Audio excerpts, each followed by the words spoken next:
Kasi ako naman, hindi rin ako masyadong makaibigan eh. Kasi nga, hindi naman ako masyadong naglalabas. So, nung nag-fishing ako, marami kaming nakikilalang mga kaibigan na mula nung nag-umpisa kami hanggang ngayon, kakilala pa rin namin, kaibigan namin, naging close kami.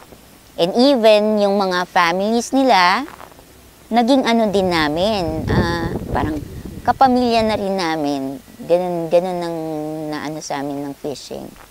Hindi ako outdoor person eh. Lumaki ako sa loob lang talaga ng bahay, di ako lumalabas. So, nung nag-fishing kami, na-try akong mag-fishing. So yun, natutunan ko na maghapong nasa labas, sa arawan, yun. Tapos lahat ng kaartehan ko na nawala, yung kailangan mo kasing parang mag-adapt. Like yung pagsasakay ka sa bangkay, yung ganyan, yung huli ka sa laot, nasa ilalim ka ng araw. So, marami siyang nabago sa buhay ko.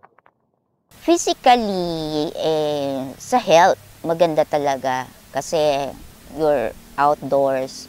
So, syempre, nakakalanghap ka ng sariwang hangin. Unlike pag nasa city ka, lalo na kami, nasa condominium lang kami. So, maganda yung angling sa amin. Kasi, yun nga, pag unwind ka, relax, and makaano ka ng fresh air, ganyan.